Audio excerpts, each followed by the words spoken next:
Hey everybody, I'm Nick at the FOAT, and we're at Full Throttle Fabulous in Glendora, California. So let's get right to it. We're going to introduce the team and get to know behind the ride.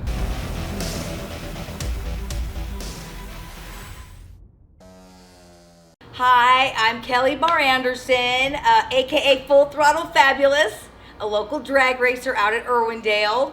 And this is my husband, Paul. Known as Kelly's husband. So how long have you guys been racing?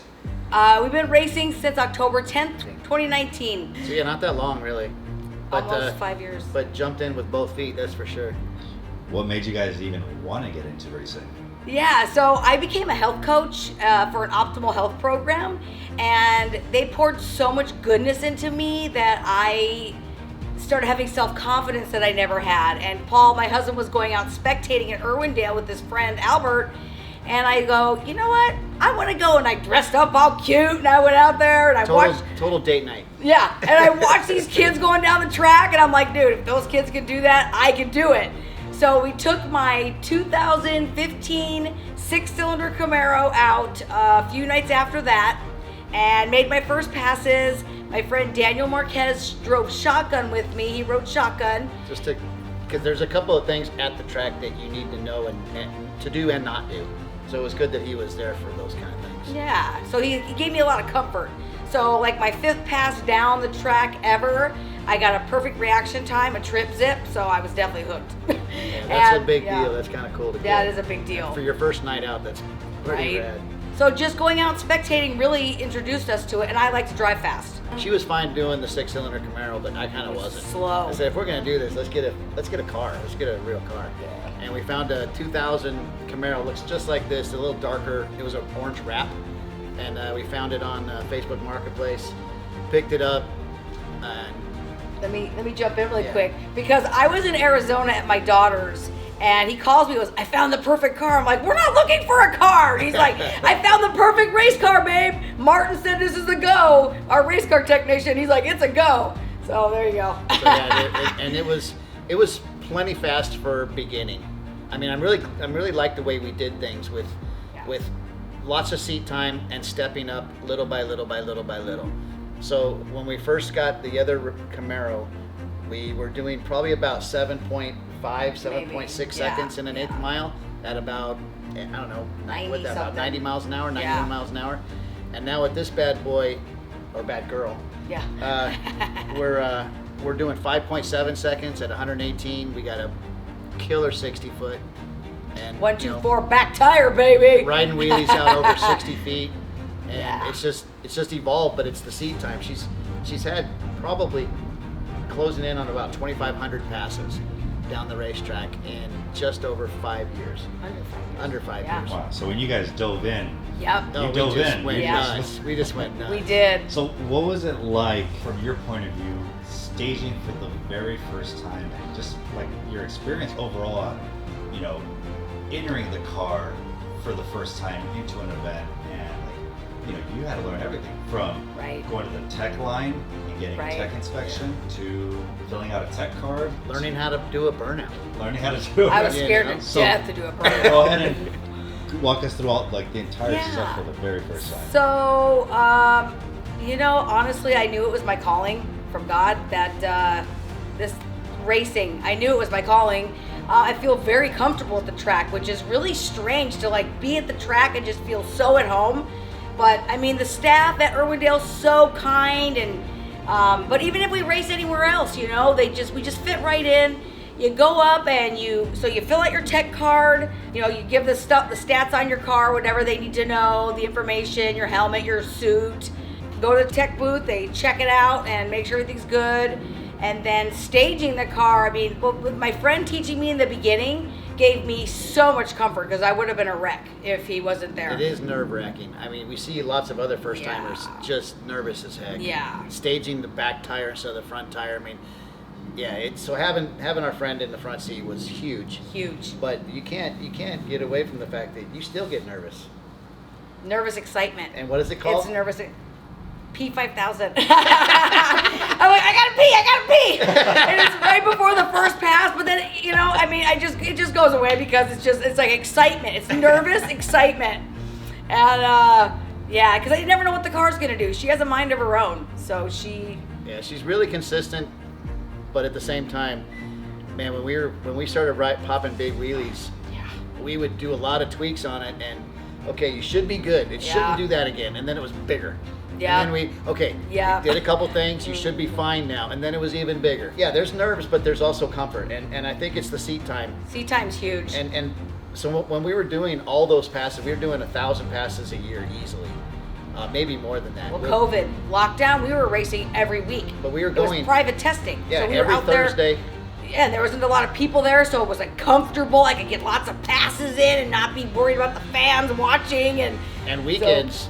And it was what was great about using FOAT was we would have all of our staff, all of our crew, and and us ticketed, and we'd show up every single week. Yep. Every single week, and we'd do 10, 15 passes in a night. Yep. Now that the car's going faster, we go about 3 or 4 passes a Yeah. night. But back then the car we could do round and round, Yeah. just right back in line. It was awesome. One time I made 25 passes in a night. Yeah. I was the record holder back then.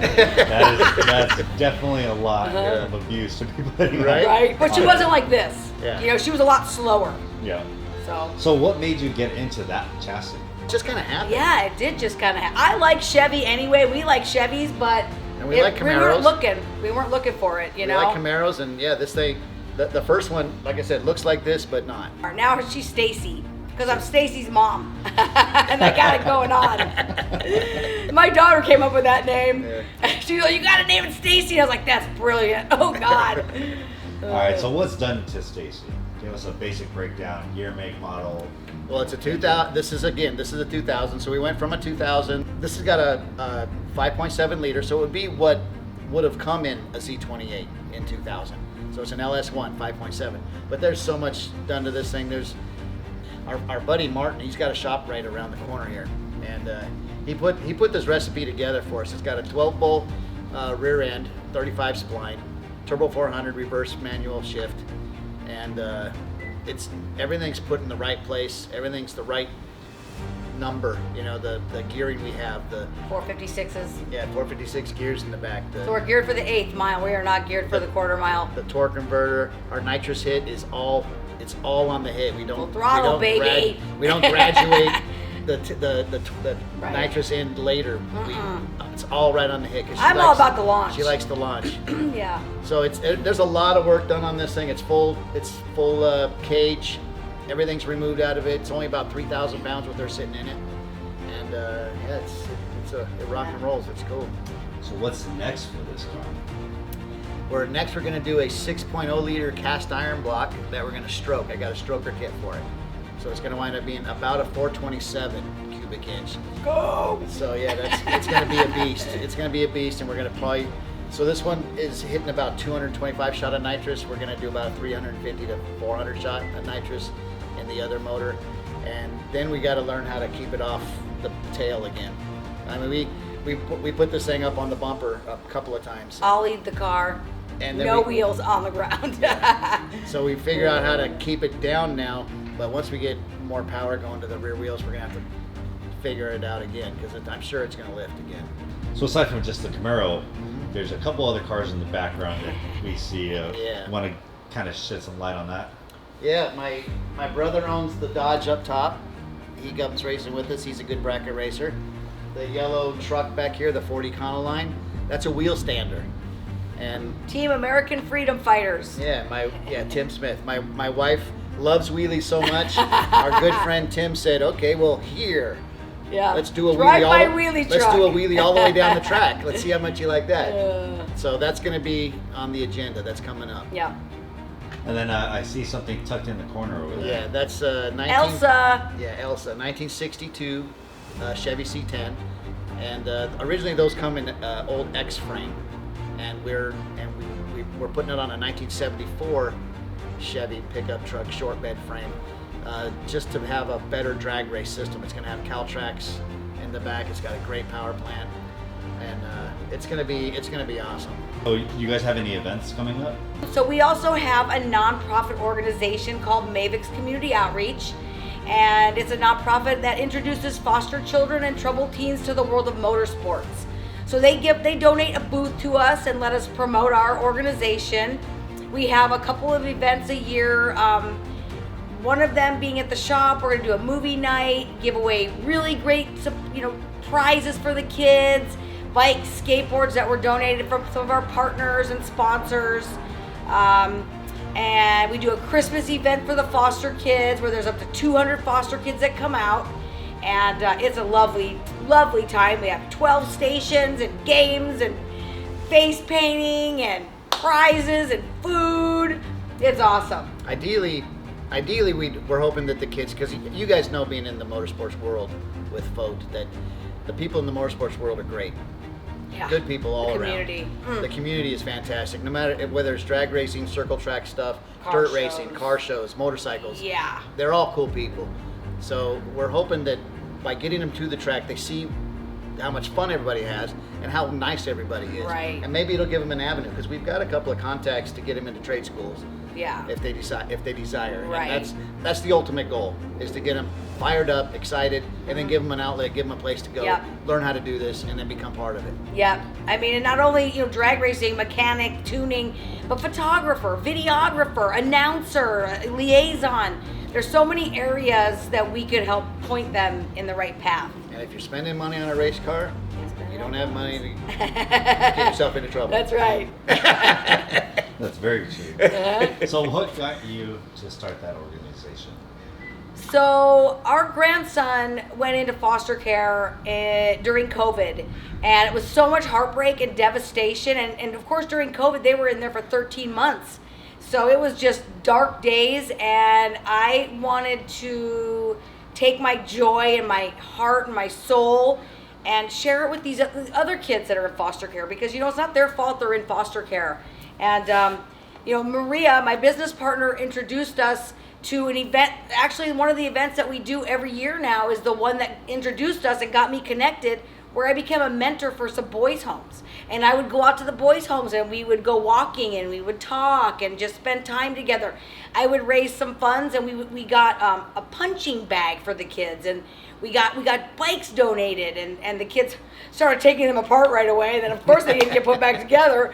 But I mean, our heart's in it for the kids, and it was awesome. Well, one of the things that happened was, so we wound up taking the classes and the courses to become foster parents. Legal to foster, yeah. And one of the questions they asked us, well, what age do you not want to take? When you're taking foster kids, I guess you get your choice of ages.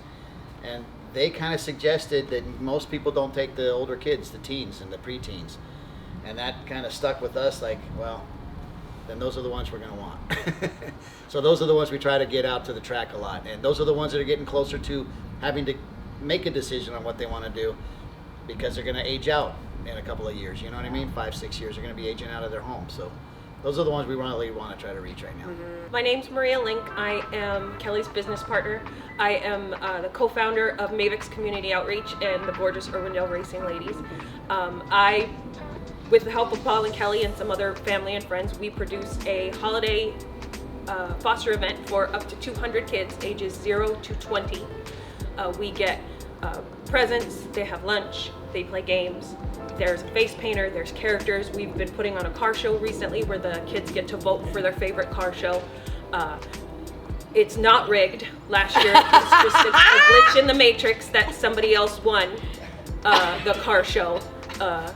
But it's a fun time. It kind of started 8 years ago, actually, when I met Paul. We worked next to each other. And one Christmas I wanted to do something for the community, and so I just made my friends and family give me money to buy presents for foster kids. And then 2 years later, when I was working at my new job, they wanted to do something for the community, and one of my friends said, "Oh, Maria gathers presents for foster kids." And it just kind of steamrolled from that first Christmas where it was one kid into the 7th Christmas, and now there's 200. Okay, so what was your first car? So I've grown up going to different racetracks. My dad is a gearhead. His dad was a gearhead. So funny enough, the first car that I ever actually drove by myself was a Buick Roadmaster station wagon that sat 8 people that my dad had lowered within an inch of the legal limit. So everybody always knew I was coming. But about, I guess, 3 years ago, Kelly somehow convinced my dad that it would be okay to fulfill a childhood dream and let me do a demolition derby. And so that first demolition derby I did, I drove we think it was a Honda Civic. It didn't have any of the emblems on it, so we weren't really sure what it was. But it did okay. So you think it was a Civic? Yeah, we think it was a Honda Civic. It didn't have anything on it. It was found in somebody's backyard, and we beat the crap out of it here, took out all the glass and all the components, and built Her mom had a derby field car. day taking out the glass, smashing it out. I was looking at video recently. She was grabbing the windshield with her bare hands.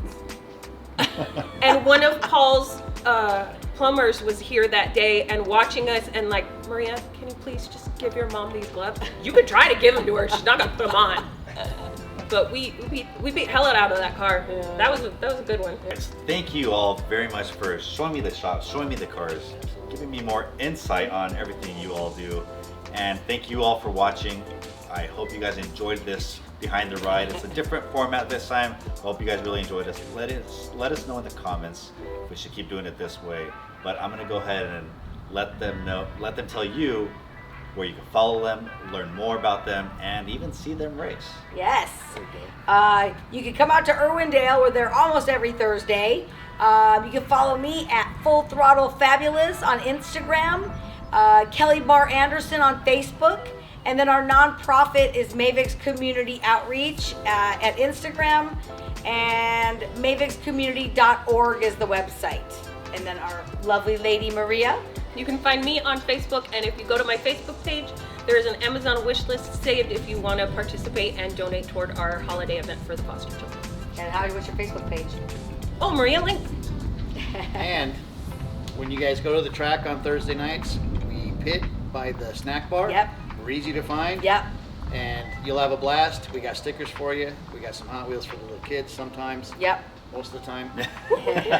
They go fast. Yeah, We got yeah. toys. But yeah, can't wait to see it. Yeah. We've been told that our pits is an event in itself. It's an experience in itself, just being in our pit. Come and hang with us. We would love to have you. So there you guys have it. If you haven't yet, for Thursday nights, you can get your tickets on the FOAT. The FOAT. And well, like always, we'll see you guys at the next event.